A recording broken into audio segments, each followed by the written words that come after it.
Okay, just gonna put it right there as carefully as I can. Okay, not with my screen in the... Okay. Hopefully that works. Okay. Hello, brothers and sisters of YouTube. My name is JokeFanaticUs. Don't you dare roll anywhere. And today I bring you another lightsaber review. This is the Prodigy. I do not have that pulled up on my screen, ready to see any info about it I need. But today I'm reviewing the lightsaber, the Prodigy from Saberforge. I don't have the right pommel on it right now. Right now I have a coupler on it for a double-sided saber, which I usually pair it with my Fallen that I have right over there. But, by the way, just fair warning, this thing has seen a lot more action, or a lot more intense action than most Saberforge sabers will see. For one, the two buttons on the handle are busted out because this is just an initiate saber. I wasn't planning on having it for anything display-wise. I'm planning on this being a full, all-out dueling saber. So, the buttons are already busted out, and believe me, I didn't try to bust them out. They just pop out on their own during combat, which is a little bit of an annoying bit with sabers. I've had it happen to almost every single one of my Saberforge sabers thus far, even the electric ones, which I've only had one electric one, but whatever, we're gonna ignore that. And then another thing is that the ear, this ear's normal.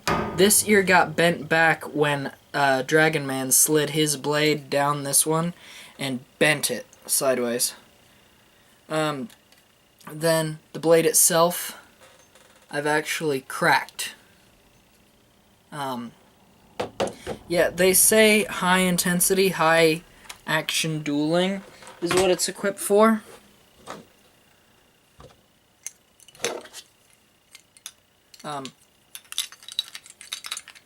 Yeah, I've broken plenty of blades, just pieces. But that's because I duel a lot harder than most of the Saberforge people. The Saberforge people in their videos, you see them hacking the blades together and somebody hitting a tree, and I'm like, wow, yeah, you think that's strong. Yeah, you can hit a tree hard, but not another saber.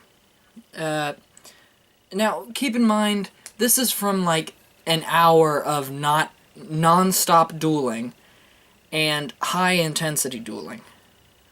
And me and Dragon Man, the way we fight, we don't duel just for fun. We don't duel or anything like that for fun. The way we duel, we make it to where it's almost like literally fighting for your life. We are quite ferocious in our fighting. And so pieces going flying will happen on almost every one of our duels within the first 20 minutes of the duel. You will see pieces of our sabers go flying. Also, the foil that's usually in the blades, it ejected. I was in the middle of a duel with Dragon Man, and he shattered the top of this, and I kept on fighting even with a shattered blade, and then the tinfoil just went, and it only came out just a bit, and I thought, haha, I have the elongated blade. And then as we were fighting, it just went out like confetti. And I just thought, well, that's not going to help me.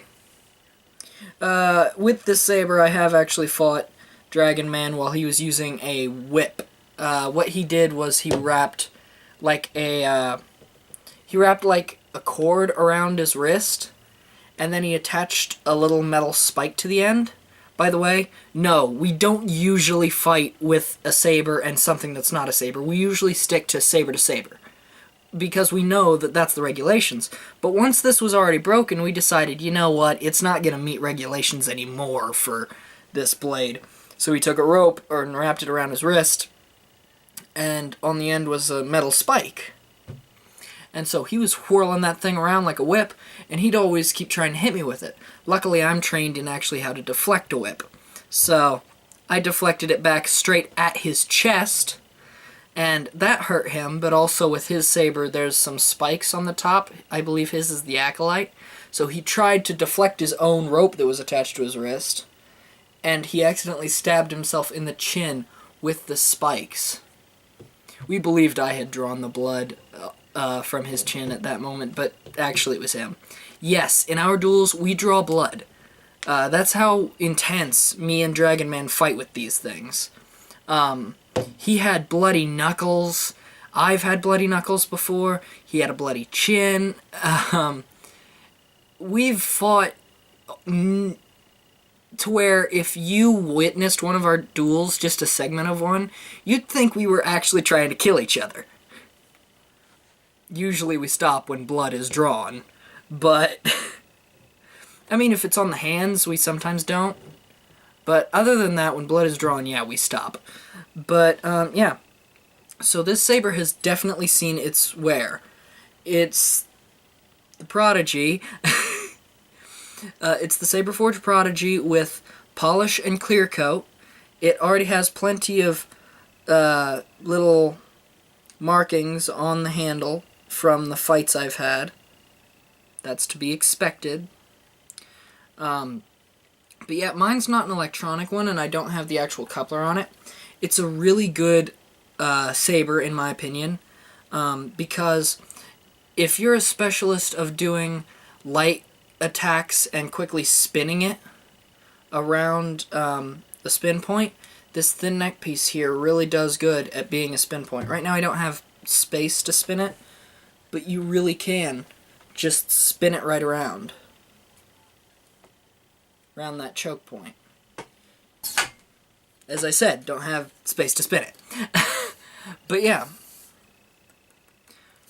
By the way, that camera adds a lot of depth to where I'm at. It looks like the curtain's a lot farther behind me than it really is, but it's like within like almost inches of my back. It looks like it's way farther back than it is. But yeah, I really love this saber, personally, because it pairs really well with my style and the heavy saber that I have there. I have the Saberforge Fallen over there, and so I use this one for my light attacks, going in for the jabs and doing light attacks, light attacks! Yeah. And, that one over there, the Fallen, is made for my hacking and slashing, doing the actual extreme hits. Which is really ironic, because the one that I go in for extreme hits with is unbroken. The blade is. Whereas the one I do light attacks with is broken! What the heck? That's really weird. But yeah, blade-wise, now you might think that since me and Dragon Man shatter these blades, that Saberforge isn't good on their blades. It's just that no company could make these strong enough for me and Dragon Man to not break them. I would dare, if any company would send me free lightsaber blades, I'd dare them to see if I can't break them. I'm a teenager. I am not very strong. I shattered this.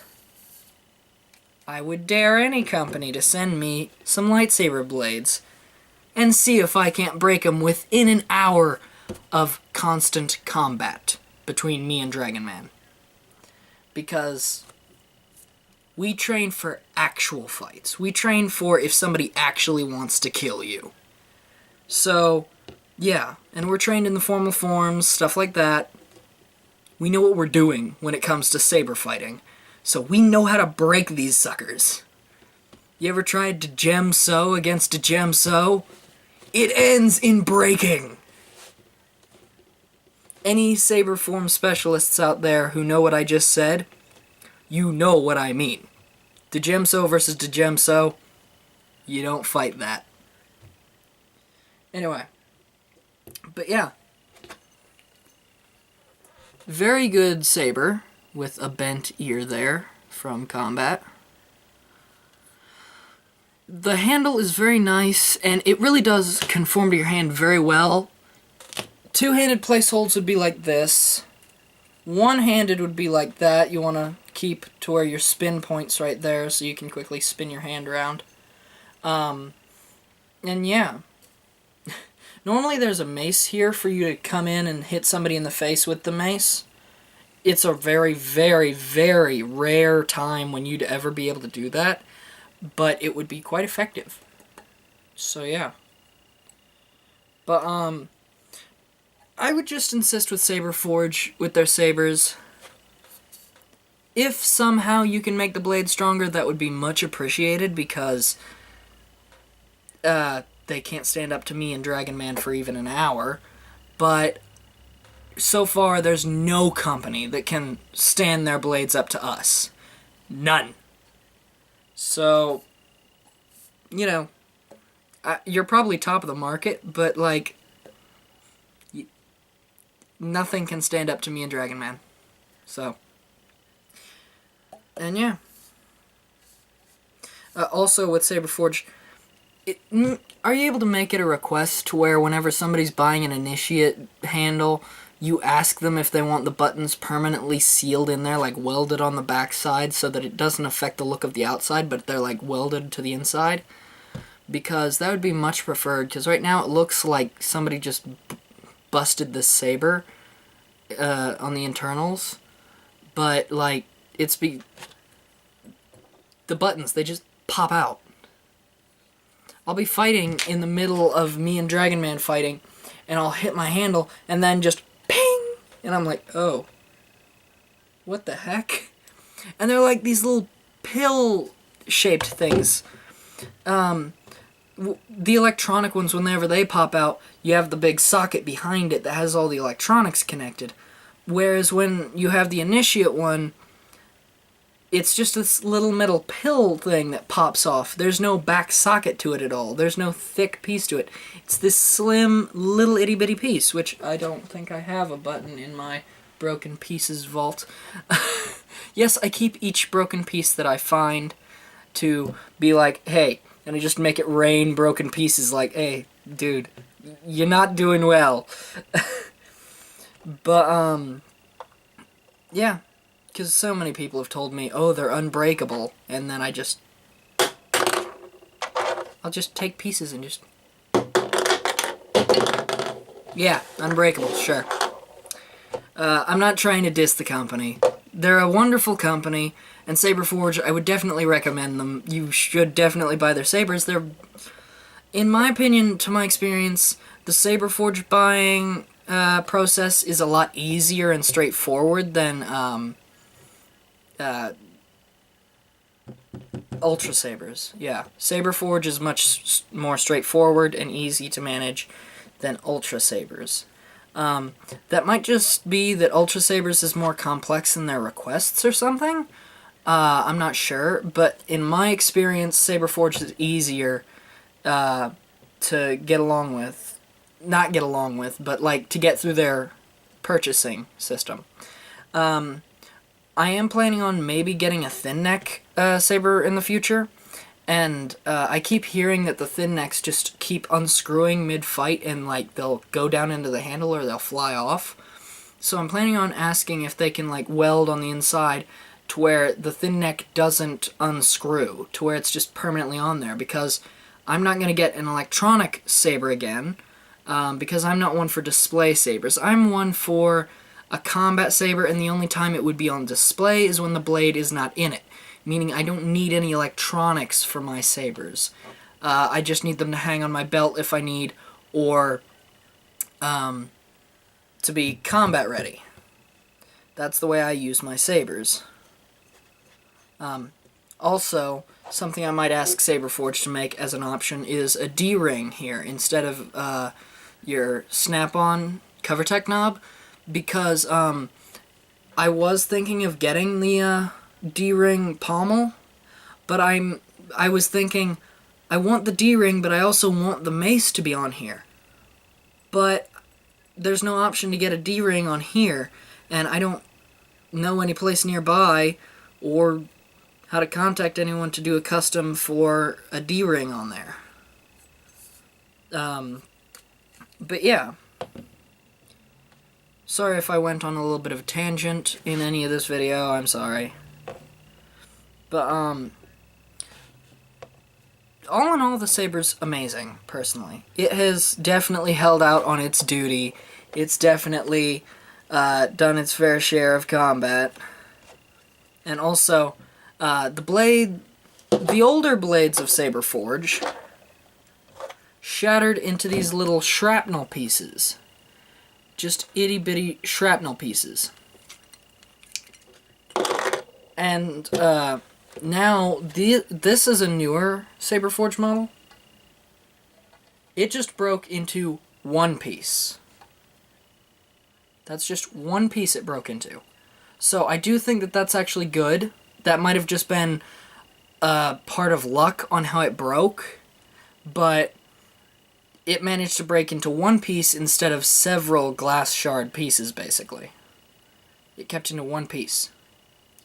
And by the way, the tip came off multiple times before the saber blade piece actually popped off. So when they brag about their tip staying on, this one, the round tip came off all the time. Pointed tip, it managed to stay on after it broke off. It stayed on to one little chunk of the saber when it broke off. So that's just something interesting about that. Don't know if there's any correlation between those two ways of them breaking, but yeah, that's the shatter ways of them. Personally, aesthetic-wise, I'm not sure which one I prefer, because the point gives more of a lethal look to your saber, whereas the rounded gives a more cartoony look, and each of them have their own respective ways, because I personally like the way it looks in different ways of the points. By the way, if I sound stupid, don't fret. I sound stupid all the time. Anyway, I think I've gone on long enough. Saberforge Prodigy. This is the polished and clear coat version, which I do much prefer polished and clear coat over anything else. It's exceedingly expensive for polished and clear coat, but it avoids any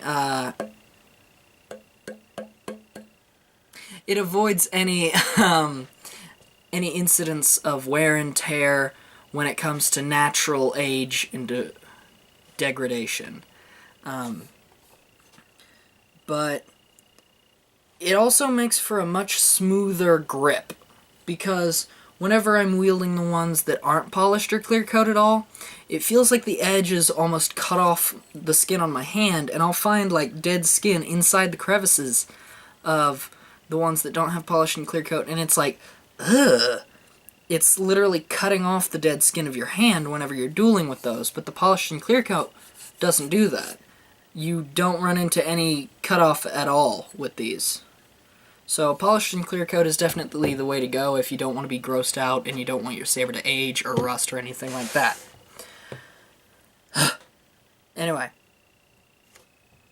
So yeah, that's all I got for this video, brothers and sisters of YouTube. If you like the video, please like, comment, and or subscribe. Definitely share the video with your friends. And definitely check out the other videos on my channel. I usually do video game playthroughs and stuff, and anybody who sees this video, please come, subscribe if you want. Come view my stuff, view my videos, subscribe if you wish. Yeah. Joker, most of the high amounts of views you get are from your saber reviews. You definitely just pandered to your audience about the sabers. Shut up. Just because I know that lots of people view this and not a lot view the other does not mean that asking people to subscribe is trying to jump with that. Don't know what I'm trying to say. Anyway, that's the end of the video. So yeah, I'll see you in the next video, brothers and sisters of YouTube. Ouch. The sciatic nerve pain hurts a lot when I get in certain positions. Anyway, bye-bye.